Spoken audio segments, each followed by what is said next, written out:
रचाए सृष्टि को जिस प्रभु ने, वही ये सृष्टि चला रहे हैं। इस तरह मोहब्बत की शुरुआत कीजिए, इस तरह मोहब्बत की शुरुआत कीजिए। आप बहुत अच्छा गा दिया आपने माचल वसी।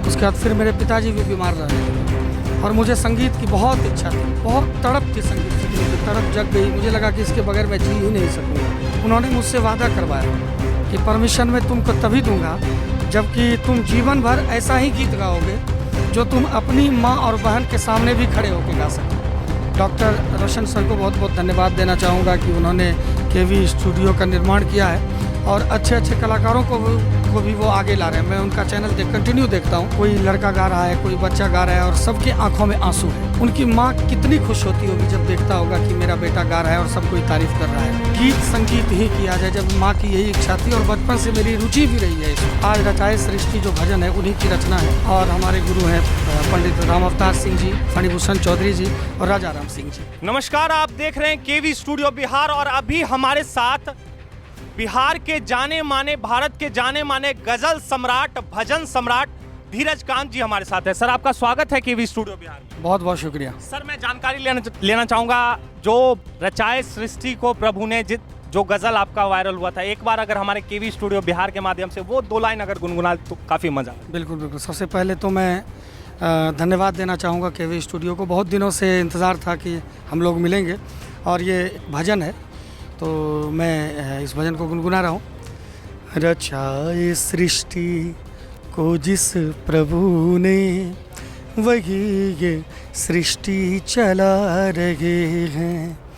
रचाए सृष्टि को जिस प्रभु ने, वही ये सृष्टि चला रहे हैं। बहुत मुश्किल से कार्यक्रम के दौरान गौरा तेघरा में हमें धीरज कांत सर मिले हैं। बहुत दिनों बाद अपॉइंटमेंट मिली है धीरज कांत सर से। बहुत बिजी शेड्यूल रहता है, पूरे बिहार भ्रमण करते हैं, पूरे भारत भ्रमण करते हैं, विदेशों में भी अब तो कार्यक्रम होने लगे हैं। सबसे पहले तो आपको बधाई भैया। शुक्रिया शुक्रिया। सवाल थोड़ा सा, हमारे केवी स्टूडियो बिहार के दर्शक आज तक कोई नहीं जान पाया कि धीरज कांत जी का स्टोरी क्या है, कैसे उन्होंने गज़ल और भजन की शुरुआत की, तो ये थोड़ा सा मैं लेना चाहूँगा। एक्चुअली मैं जब 12 साल का था या 11 साल का था तो मेरी माँ मुझे एक सत्संग में ले गई थी। मेरे गांव के कुछ दूरी पे था सत्संग था, वहाँ पर ले गई थी और वहाँ पर बहुत अच्छा आर्टिस्ट आए हुए थे जो बहुत सुंदर भजन गा रहे थे और सब कोई देख के खुशी में रो रहे थे। मतलब इतना सुंदर प्रसंग था उस भजन का, इतना सुंदर अर्थ था कि सब कोई सभी के आंखों में खुशी के आंसू कहा जाए थे। तो मेरी माँ भी बहुत प्रभावित हुई। घर आके उन्होंने कहा कि काश ऐसा तुम भी कुछ कर पाते। आज एक कोई लड़का गा रहा है, कोई बच्चा गा रहा है और सबके आंखों में आंसू है। उनकी माँ कितनी खुश होती होगी जब देखता होगा कि मेरा बेटा गा रहा है और सब कोई तारीफ़ कर रहा है। ये उन्होंने कहा बड़े कहा जाए कि बड़े मार्मिक शब्दों में और बड़े भाव के साथ उन्होंने कहा। तो उसके बाद मुझे लगता है कि 1 आध घंटे के बाद मेरी माँ का देहांत हो गया था। 1 आध घंटे बाद बस ये आखिरी बातचीत थी। उनको भी पता नहीं था कि मैं जो कह रहा हूँ कि इसके बाद मैं चली जाऊँगी। हमको भी पता नहीं था कि माँ चली जाएगी।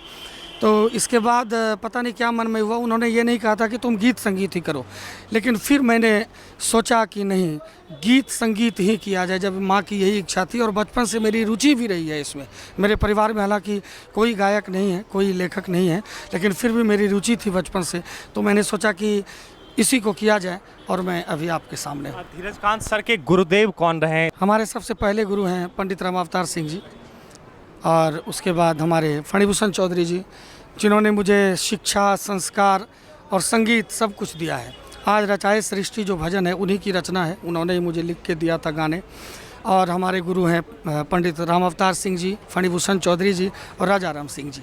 देखिए, बिहार के कलाकार हैं और हमारे भागलपुर से बिलोंग करते हैं और विदेशों में जब प्रोग्राम करने जाते हैं बड़ा ही गर्व होता है कि हमारे बिहार का कलाकार कोई विदेश में प्रोग्राम करने जा रहा है और राज्यों में प्रोग्राम करने जा रहा है। यहाँ आज इस कार्यक्रम में लोगों का कितना प्यार मिला? बहुत प्यार मिला और अभी मिलना बाकी है, तो शुरू भी नहीं हुआ है। बस अभी तो नेतागण आए थे, थोड़ा देर कार्यक्रम हुआ है, बाकी तो शाम में कार्यक्रम। राज वाटर पार्क, एक नए प्रतिष्ठान की शुरुआत हुई है बेगूसराय में। और बिहार का सबसे बड़ा वाटर पार्क है ये। मुंबई ले लें, दिल्ली में मेट्रोपॉलिटन सिटीज़ में ऐसे ऐसे वाटर पार्क देखने को मिलते थे, लेकिन अब बेगूसराय में भी ऐसा प्रतिष्ठान, इसके बारे में क्या कहें? मुझे तो सुन के बहुत अच्छा लगा और पहले तो आश्चर्य लगा जब हमारे रोशन भैया ने कॉल किया कि हमारे हेमंत दादा राज वाटर पार्क का निर्माण कर रहे हैं और उसी के उद्घाटन में आपका कार्यक्रम होगा। तो मैं उनसे फिर पूछा कि पता नहीं, हो सकता है मेरे सुनने में गलतफहमी हुई हो, यहाँ पर इतना बड़ा वाटर पार्क है, देख के मुझे बहुत अच्छा लगा। और मैं धन्यवाद देना चाहूँगा क्योंकि ये जो वाटर पार्क है ये एक रोज़गार देने का भी काम करेगी। तो मैं हेमंत भैया को बहुत बहुत धन्यवाद देना चाहूँगा एक खूब सुंदर राज वाटर पार्क निर्माण करने के लिए। एक और गज़ल जो मेरा काफ़ी ज़्यादा फेवरेट है और हमारे डॉक्टर रोशन सर हैं उनका भी काफ़ी ज़्यादा फेवरेट है। इस तरह मोहब्बत की शुरुआत कीजिए, ये वाला अगर आपके मुख से आपके स्वर में अगर हो जाए। जी, ऐसे तो मैं हारमोनियम प्ले करके ही गाता हूँ, ऐसे तो आप बहुत अच्छा गा दिया आपने भी तो कहना चाहूँगा, इस तरह मोहब्बत की शुरुआत कीजिए, इस तरह मोहब्बत की शुरुआत कीजिए, एक बार अकेले में मुलाकात कीजिए, इस तरह मोहब्बत की शुरुआत कीजिए। एक और सवाल सर, बहुत सारे लोग एल्बम बनाते हैं, बहुत सारी, आप भजन और गज़लों पे ही खास करके क्यों इस जॉनर को क्यों चूज़ किया? जी, मैंने अभी माँ के बारे में बताया कि बस माँ चल बसी, उसके बाद फिर मेरे पिताजी भी बीमार रहने लगे और मुझे संगीत की बहुत इच्छा थी, बहुत तड़प थी संगीत सीखने की, तड़प जग गई। मुझे लगा कि इसके बगैर मैं जी ही नहीं सकूंगा और लगातार इसमें प्रयासरत रहा। लेकिन मेरे पिताजी की इच्छा थी कि पढ़े लिखे कुछ ऑफिसर बने या कुछ भी करे, लेकिन मैं उनको मनाते रहा। लेकिन बहुत बीमार जब रहने लगे, मैंने कहा पिताजी हो सकता है कि आप पिता हैं, हमसे पहले ऐसे भी आप जाएंगे, तो आप मुझे परमिशन क्यों नहीं देते हैं संगीत सीखने की? परमिशन आप दीजिए, तब और मन लगेगा मुझे ऐसा लगता है कि आपका मन नहीं है, मैं कर रहा हूँ तो आधा मन से कर रहा हूँ। उन्होंने मुझसे वादा करवाया कि परमिशन मैं तुमको तभी दूंगा जबकि तुम जीवन भर ऐसा ही गीत गाओगे जो तुम अपनी माँ और बहन के सामने भी खड़े होकर गा सको। तो मैं जीवन भर वही गीत गाता हूँ अभी तक और आगे भी, जो मैं अपनी बहन के माँ के सामने खड़े होकर गा सकूँ, और उसमें गीत और गज़ल ही आता है।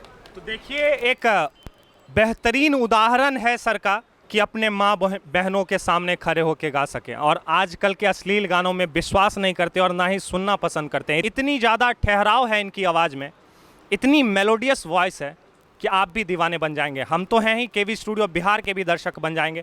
और हमारे डॉक्टर रोशन कुमार सर जो हमारे रोल मॉडल हैं और हमारे बॉस भी हैं, वो भी आपकी आवाज़ के चहेते हैं। उनके लिए थोड़ा अगर दो शब्द। डॉक्टर रोशन सर को बहुत बहुत धन्यवाद देना चाहूँगा कि उन्होंने केवी स्टूडियो का निर्माण किया है और अच्छे अच्छे कलाकारों को भी वो आगे ला रहे हैं। मैं उनका चैनल कंटिन्यू देखता हूँ, छोटे छोटे बच्चे हों, मैं आपको भी देखता हूँ कई बार इंटरव्यू लेते हुए कि अच्छे अच्छे कलाकार हों या जो कलाकार अच्छा नहीं भी है, प्रयास अच्छा होने का कर रहे हैं, उनका भी इंटरव्यू आप लेते रहते हैं। तो ये एक बहुत बड़ी बात है। लोग तो बड़े बड़े कलाकारों का ही इंटरव्यू करते हैं, लेकिन अपने छोटे छोटे कलाकारों को भी अपने प्लेटफॉर्म पे मौका दिया है। इसके लिए मैं डॉक्टर रोशन सर का हार्दिक आभार व्यक्त करना चाहूँगा और कहना चाहूँगा कि सभी पत्रकार महोदय अगर इस तरह से करेंगे तो अश्लीलता भी खत्म होगी और छोटे कलाकारों को आगे बढ़ने का मौका भी मिलेगा। बहुत बहुत धन्यवाद सर आपका हमारे साथ जुड़ने के लिए। Thank you. तो देख सकते हैं, एक बेहतरीन उदाहरण है समाज के लिए जो अश्लीलता में विश्वास रखते हैं और गंदे गाने बनाते हैं। वैसे गाने सुनने बंद करें और आप पॉजिटिविटी से भी समाज में अपना नाम बना सकते हैं। और भजन, जिस भजन माँ की ख्वाहिश थी सिंगर बनना धीरज कांत सर की, और जिस संदेश के साथ माता श्री 1 घंटे बाद चल बसी, उस सपने को आज धीरज कांत सर ने पूरा कर दिखाया और आप भी कर सकते हैं। चलिए, तो ऐसे ही मोटिवेशनल स्टोरीज़ देखने के लिए आप हमारे Facebook page doctor Roshan Kumar को फॉलो कर सकते हैं। कैमरामैन विकास के साथ मैं सुमन भारद्वाज, केवी स्टूडियो बिहार।